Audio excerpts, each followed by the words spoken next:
That's what Mom told me to say if anyone asked. The same excuse we've been using for years. My name is Emma, and at 19, I found myself sitting in the emergency room at 3 a.m., soaked to the bone, with second-degree burns hidden under my wet sweater. The events that led me here started just an hour ago, though really, they've been building for years. Sweetie, the nurse said gently, her name tag reading Sarah. I've seen a lot of stair accidents in my 15 years here. These aren't those kinds of marks. She gestured to the distinctive pattern on my skin. These look like... Please, I whispered, cutting her off. Please don't. The truth was, I hadn't fallen down any stairs. I'd been making dinner, trying to be quiet, trying to be perfect, trying not to attract attention. But the pot of boiling water had slipped, splashing my arms. I'd screamed. That was my mistake. Mom had been drinking again. Dad was in one of his moods. My scream set them both off. Ungrateful brat. Mom had screamed, grabbing my burned arm. Can't even cook without making a scene. Dad had stormed in, his face that dangerous shade of red I'd learned to fear. Get out, he'd roared. If you can't appreciate what we do for you, get out. I tried to explain, tried to apologize, but they'd pushed me toward the door. Outside, the winter rain was falling in sheets. I wasn't even wearing shoes. Maybe a night outside will teach you some gratitude, Mom had sneered, slamming the door. I heard the lock click. I stood there, the rain soaking through my clothes, the burns on my arms screaming in pain. I had nowhere to go. No friends nearby. They'd made sure of that. No phone. They'd taken it away last week when I got a B+ in calculus. You don't deserve distractions, they'd said. After wandering for what felt like hours, a police car had spotted me. Officer Martinez took one look at my soaked clothes, bare feet, and the way I was cradling my arms, and drove me straight to the ER. Now, Nurse Sarah was looking at me with those knowing eyes, the kind that saw right through the rehearsed excuses and practiced lies. Emma, she said softly, using my name for the first time, these burns have a distinct pattern. They're consistent with boiling water burns, not falls. And there are older marks too, here and here. She pointed to faded scars I'd stopped noticing years ago. I stared at the floor, counting the tiles. 1, 2, 3. Maybe if I counted them all, this moment would pass. Maybe if I stayed quiet enough, everything would go back to normal. Normal wasn't good, but at least I understood it. Your parents did this, didn't they? Her voice was gentle but firm. I kept counting tiles. 4, 5, 6. They locked you out in the rain with untreated burns. 7, 8. The tiles blurred as tears filled my eyes. Emma, look at me. Nurse Sarah's voice was kind but insistent. I need to document these injuries. Officer Martinez is waiting outside. He needs to take your statement. They're my parents, I whispered, finally looking up. They don't mean to. They just get angry sometimes. And I'm not perfect. I make mistakes. I'm not grateful enough. I'm not. Stop, Sarah interrupted, her eyes fierce. Nothing you could do would make you deserve this. Nothing. That's when I broke. Years of carefully constructed excuses, of protecting them, of believing I deserved it. It all came crashing down. The sobs came from somewhere deep inside, somewhere I'd locked away long ago. Sarah held me as I cried, careful to avoid the burns she'd just dressed. When I finally quieted, she spoke again. I'm going to tell you something important, Emma.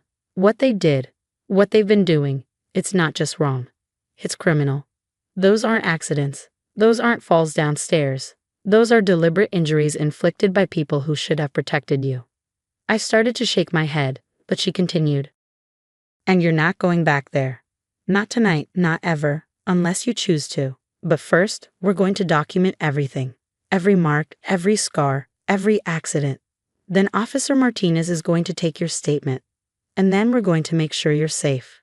For the first time that night, I felt something other than fear or pain. It was small, barely a flicker, but it was there. Hope. The next few hours passed in a blur of photographs, questions, and medical examinations.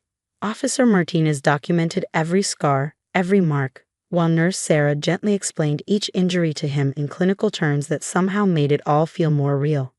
Multiple contusions in various stages of healing, circular burns consistent with cigarette marks, defensive wounds on forearms. Each description was like a key unlocking memories I'd tried to forget. The time Mom had caught me talking to a boy at school. The night Dad lost at poker. The day I'd gotten an A.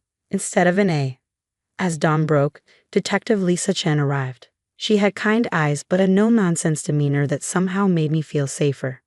"Emma," she said, sitting beside my hospital bed. "I know this is overwhelming, but I need you to understand something. What happened to you isn't your fault, and it isn't going to happen again." I wrapped the blanket tighter around myself. "They'll be worried about me," I whispered, not quite believing it even as I said it. Detective Chen shared a look with Officer Martinez. "Actually, Emma, they haven't reported you missing. In fact, when officers went to your house, your mother claimed you'd gone to stay with a friend. Your father said he hadn't seen you in days." Something cold settled in my stomach. Even after everything, their denial hurt. "We found your room," Detective Chen continued gently. "The locks on the outside of the door, the missing doorknob, she paused, checking her notes. "The gratitude list nailed to your wall." I flinched. The gratitude list, a daily reminder of everything I owed them. For food, for shelter, for allowing me to exist. "There's something else," Detective Chen said, pulling out her phone. "We found these in your father's desk." She showed me photos of documents. My birth certificate, my social security card, bank statements.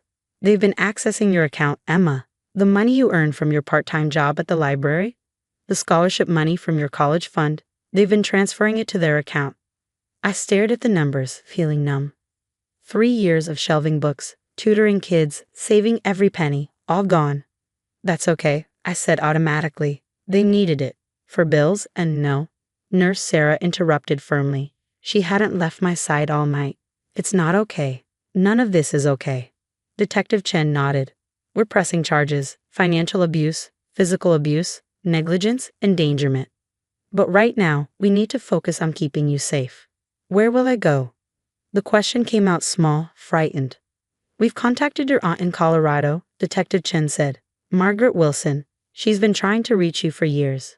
Aunt Maggie, Mom's sister. I barely remembered her.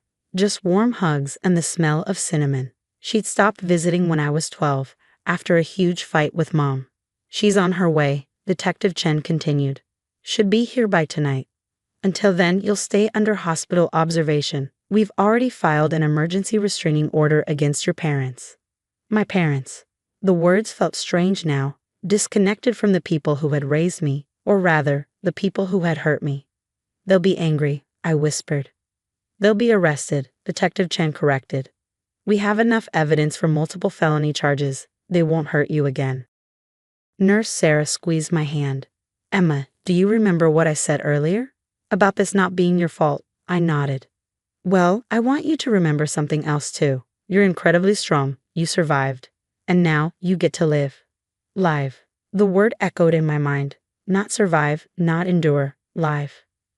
As morning light filtered through the hospital windows, I felt something shift inside me. The fear was still there, but alongside it was something new. Something that felt like possibility. Detective Chen left to process paperwork, promising to return. Officer Martinez stood guard outside my door. And Nurse Sarah stayed, telling me stories about her own daughter, about normal family life, about a world where love didn't leave scars. For the first time in years, I allowed myself to imagine a different future, one where I didn't have to be perfect, one where mistakes didn't mean punishment, one where I could just be. Aunt Maggie was coming.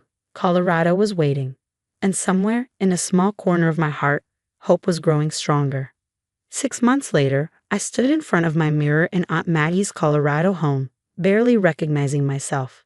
The dark circles under my eyes had faded, and I'd gained back the weight my parents' discipline had stolen. But the biggest change wasn't physical, it was in my eyes.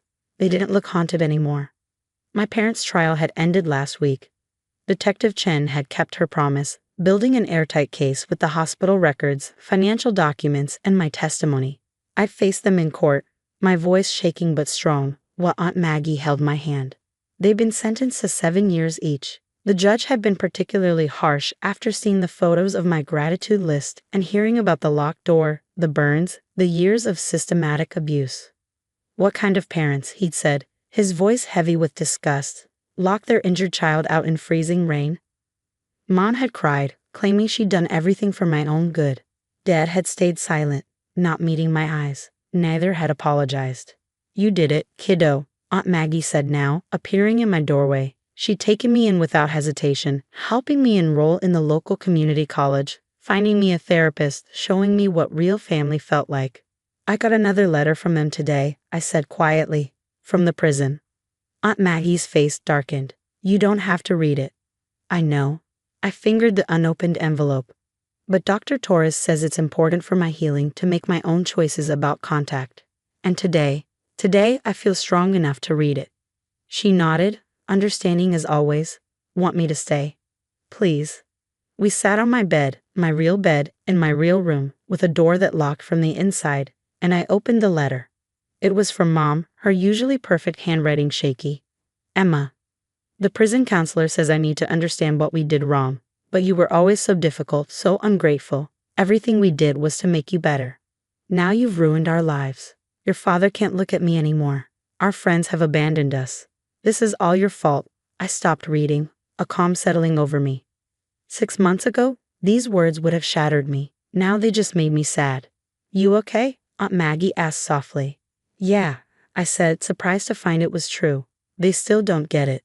They never will. But that's not my problem anymore. I stood up and walked to my desk, pulling out the acceptance letter I'd received yesterday.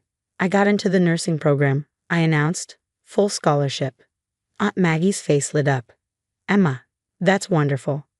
Nurse Sarah wrote me a recommendation letter, I explained. She said sometimes the best healers are the ones who understand what it's like to need healing.